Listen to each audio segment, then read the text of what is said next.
Welcome to our channel. We'd be grateful if you'd like and subscribe. This story is about a black CEO who walked into her own luxury hotel only to be dismissed as a nobody. With one phone call, Vanessa Clayton turned denial into a lesson in respect, exposing the biases of those who underestimated her. Set in the polished halls of a Denver hotel, it's a tale of quiet power, accountability, and the unshakable dignity of a woman who built an empire but still had to prove her place. At 46, the black CEO stepped into her own upscale hotel, the Pinnacle Grand in Denver, Colorado, expecting a key, a warm bed, and a night to recharge before a board meeting she hadn't planned to attend in person. Vanessa Clayton entered with quiet confidence, her soft loafers silent, tailored slacks understated, dusty blue silk blouse simple, a canvas tote on her shoulder. No assistant, no entourage, just another guest, or so she seemed.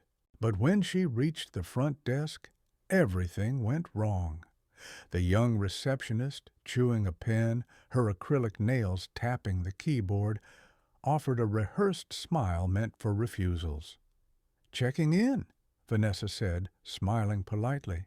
"Under Clayton, Vanessa." The girl's fingers danced, then stopped. She blinked, lips pursing. "I don't see a reservation under that name."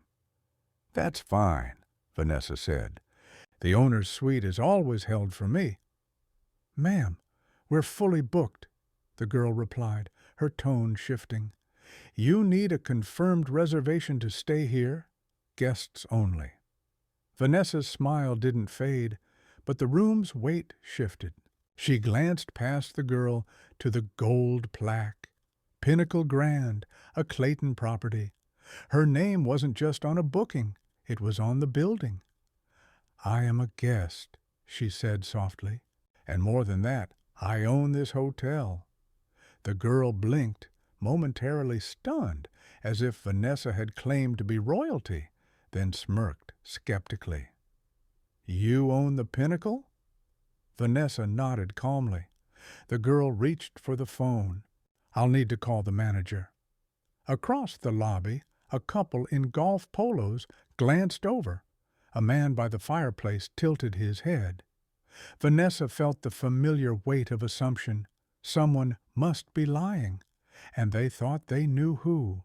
Moments later, a lanky man with a crooked tie and tablet emerged, his badge reading Assistant Manager Neil Torrance.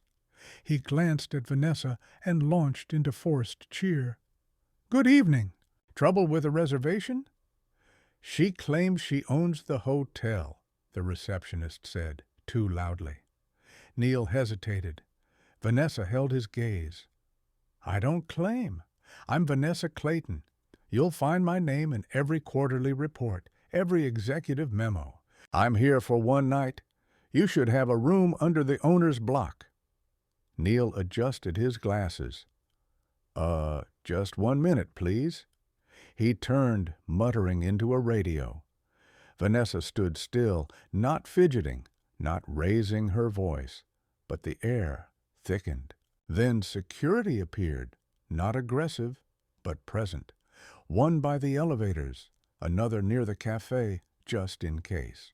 Vanessa's gaze didn't waver, but a quiet fire rose in her chest, not just because they didn't recognize her, but because they assumed she didn't belong again.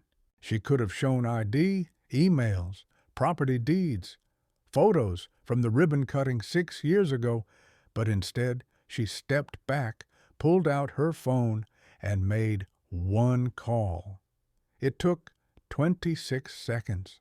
She didn't raise her voice, just stated her location, name, and said, "I'm being denied access to my property. Handle it now." Then she waited, standing by a marble pillar, phone in hand. The receptionist kept typing, as if the screen could rewrite reality. Neil returned, clutching a folder, nervous but trying a new tone. "Miss Clayton," he said, emphasizing her name, "I think there's been a mix-up. We just need to verify—" Vanessa cut in gently. "Verify what you want. I'm not moving." Neil glanced at the security guard who didn't budge. The staff froze in a silent standoff, unsure whether to escalate or apologize. Neither felt safe. Vanessa noticed 3 women by the window whispering, a young man with a half-open laptop pretending not to listen, the doorman no longer greeting guests. The receptionist checked her phone under the desk, likely Googling Vanessa's name, expecting nothing. It would have been funny if it weren't so familiar. People think they know what power looks like, how leadership sounds, what an owner wears. Vanessa, dark skin, textured hair in a neat bun, no designer bag, no loud jewelry, didn't fit their picture, so they doubted her. That's what stung, not the denial, but that it wasn't surprising. She recalled another hotel lobby years ago in Minneapolis at 28, fresh as a VP, wearing heels that blistered and an oversized suit, security trailing her until the CFO greeted her personally. She hadn't forgotten, and here she was, 18 years later, still proving herself in a building bearing her name. She sighed, scanning the room. No apologies, no corrections, just ticking clocks and people avoiding her gaze. Then the elevator dinged. 2 men stepped out, one in a gray suit with a tablet, the other in a branded fleece. Regional VP Brent Kessler and District Manager Carlos Reyes, panic flickering on their faces. Brent strode forward, nodding past Neil. "Miss Clayton, we're so sorry. I just got the call." Carlos, breathless, added, "We'll handle this immediately." Neil started to speak, but Brent silenced him with a look. The receptionist, badge-reading Kayla Mendez, froze, eyes wide, realizing who Vanessa was. Her face paled as she stepped back. "Suite 1202 is cleared," Carlos said, checking his tablet. "Your driver's rerouted for tomorrow. Your usual fruit tray and espresso order will be waiting." Vanessa gave a faint smile. "Thank you." But she wasn't done. She wanted to see how they'd react, now that they knew. Would their tone shift, their posture change? She wanted to feel the electricity when truth entered the room. It's one thing to be disrespected when people don't know your name, another when they do and choose it anyway. Carlos pulled Neil aside, his voice low but sharp. Brent was on the phone, barking about HR protocols and misconduct. The tension once aimed at Vanessa now ricocheted among the staff like a pinball of panic. Vanessa didn't gloat, didn't cross her arms or lift her chin in triumph. She stepped back to the desk, slow and quiet, placing her phone down. "I'll take the 12th floor suite," she said, voice even. "Send someone to confirm it's clean." Kayla opened her mouth, but found no words. Vanessa didn't wait, turning to Brent. "Am I checked in?" He nodded, flipping through his tablet. 2 key cards and an incident report by the time you're in the elevator." "Good," she said. "The rest?" Brent nodded. "We've issued a site-wide notice. Corporate audit teams on standby. All current staff will undergo guest protocol recertification. Disciplinary actions start tonight." Vanessa glanced at Kayla, now biting her cheek, her nails tapping anxiously. "You'll speak with her," Vanessa said to Brent. "Yes, ma'am," he replied. "Privately, with HR present." Carlos looked ready to say more, but Vanessa raised a hand. "I'll speak with her, too, Later, after I rest." She took the key card, nodded, and walked to the elevator. Heads turned, some guests whispered, others watched silently. The doors closed behind her. In Suite 1202, the air smelled of lemon and eucalyptus. A fruit tray sat ready, espresso capsules stacked by the machine, a handwritten card with her initials waiting, clearly rushed. Vanessa paced the room, checking not just for cleanliness, but for intent, proof someone still cared about the experience she'd built from nothing. This hotel wasn't just business. It was her story. At 33, pitching to a Minnesota bank that didn't believe she could pull it off, facing brutal loan terms, she'd prevailed. Now, nearly 2 decades later, in one of her signature penthouses, she still had to prove herself. Her phone buzzed, a text from her assistant. "Everything's in motion. Want a press statement?" Vanessa paused. One tweet could go viral, one interview could write headlines, but she didn't want headlines tonight. This wasn't about rage or revenge. It was about respect, too often tied to assumptions, not reality. She sat on the bed, hands folded, as Denver's night hummed outside along Colfax Avenue, a distant train horn echoing. A knock came. Room service, a young man with fresh espresso, an apology note from the kitchen manager, and an offer for a masseuse. Vanessa thanked him quietly, closed the door, sipped the espresso, and looked out at the city's faint lights. She felt a shift, not just in the hotel, but in herself. At 6:30 a.m., Vanessa descended, not as a guest, but as CEO, in a crisp charcoal suit, ivory blouse, heels clicking with each step, eyes focused, unyielding. The lobby stirred as she appeared. Staff straightened, conversations hushed. The barista paused mid-pour. Brent and Carlos waited by the fireplace with 3 folders and untouched coffee, looking sleepless. Vanessa nodded and headed to the executive conference room, passing the concierge desk. Inside, Neil sat stiffly, Kayla Mendez beside him, and an HR woman, Marta, with an open notepad. Vanessa stood at the table's head, arms crossed. Silence hung thick. "Anyone want to explain last night from your perspective?" she asked quietly. Kayla looked down. Neil cleared his throat, but found no words.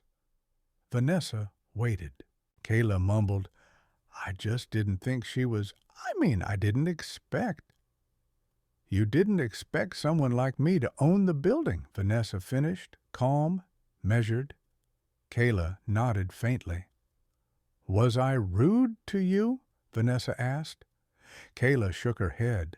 "No, ma'am. Did I raise my voice?" "No." "Threaten anyone?" "No," Kayla whispered. Vanessa sighed, turning to Marta. "I don't need a firing squad, but I need accountability." Marta nodded. Carlos spoke up. "We're ready to issue a formal report and suspend her from the desk until recertification. Neil faces administrative review pending further interviews." Vanessa sat, turning to Kayla. "How long have you worked here?" 4 months. "And in that time, how often did you think about who built this hotel, where it came from?" Kayla hesitated. "I just assumed it was some corporation, investors or something." Vanessa let the moment linger. "Do you know how many properties I've built nationwide?" Kayla shook her head. 17, from Seattle to Miami. Each designed for luxury, accessibility, service, humanity. I created this brand because I was tired of being treated like a shadow. So tell me, why when I walk into my own lobby, am I still invisible to those working under my name? The question wasn't angry, just tired, honest, heavy. Kayla looked ready to vanish. Neil stared ahead, flushed. Carlos spoke. We've drafted a memo for all Clayton properties today. Mandatory, comprehensive inclusivity training, no exceptions. Vanessa looked at him. Make sure it's not just a checkbox. I don't want memorized scripts. I want people to understand what respect looks like when they think no one's watching. Brent spoke. We'll make it real. She stood. The meeting ended. Leaving the room, the lobby seemed to straighten. Staff nodded nervously, but Vanessa didn't acknowledge them yet. She wasn't after performance. She wanted change. But before leaving, she needed one more conversation, not about policy. She waited until the morning rush eased, not for drama, but to strip away distractions. No ringing phones, no fake smiles for guests, just truth. She found Kayla in the staff break room behind the cafe, alone at a narrow table, a half-eaten blueberry muffin before her, phone face down, looking sleepless. Vanessa entered herself. Kayla sat up, nearly spilling her drink. Relax, Vanessa said, pulling a chair across. I just want to talk. Kayla swallowed hard. Yes, ma'am. Drop the ma'am, Vanessa said gently. This isn't a hearing. Kayla nodded, eyes down. They sat in silence, the hum of a fridge and overhead lights filling the space. Then Vanessa spoke. Ever worked somewhere you felt small? Kayla blinked, looking up. Yeah, most of the time. Tell me. Kayla shrugged. I worked at a diner till I was 28. Wore a paper hat. Got yelled at by cooks every shift. Some customers never tipped. Some called me kid, though I was grown. I felt invisible mostly. Vanessa leaned back. So you know what it's like to be overlooked. Help me understand how you looked me in the eye last night and decided I didn't belong. The silence wasn't empty. It carried guilt, realization clicking into place. Kayla's voice was rough. I don't know. I didn't mean to. When you walked in, I thought you were lost or waiting for someone else. You didn't look like... She stopped. Like someone who owns hotels, Vanessa finished. Kayla nodded. What does that person look like?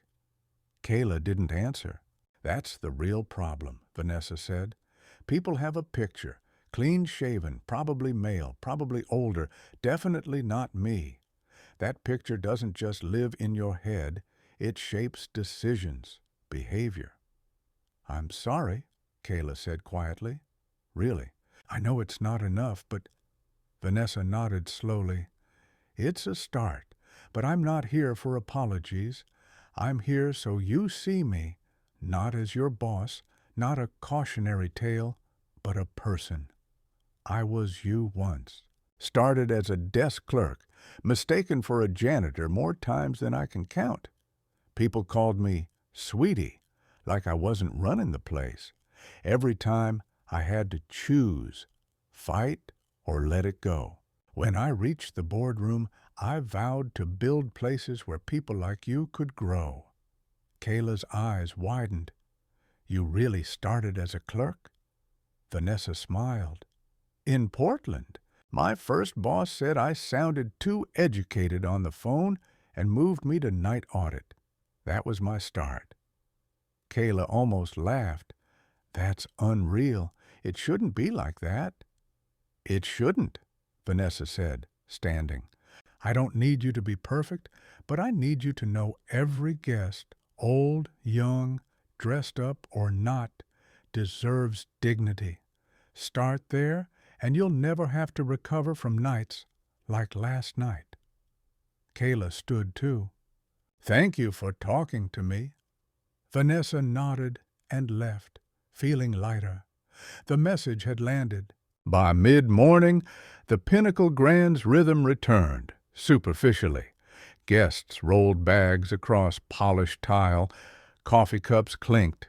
A family asked about zoos. But in the executive office, things shifted. Brent stood by the window, watching valets shuffle cars. Carlos typed a memo. Marta reviewed hiring modules with grim focus. Vanessa scanned personnel files flagged for review, not angry, but precise. "I'm not here to punish," she said, flipping a report. "I'm here to prevent this again." Carlos looked up. "We're adjusting front desk hiring, not just skills, but empathy tests, bias assessments." "Good," Vanessa said, tapping her pen. "Add me to the rotation next quarter. I'll visit random properties quietly, like here." Brent raised an eyebrow. "An undercover guest?" "Not undercover," she said.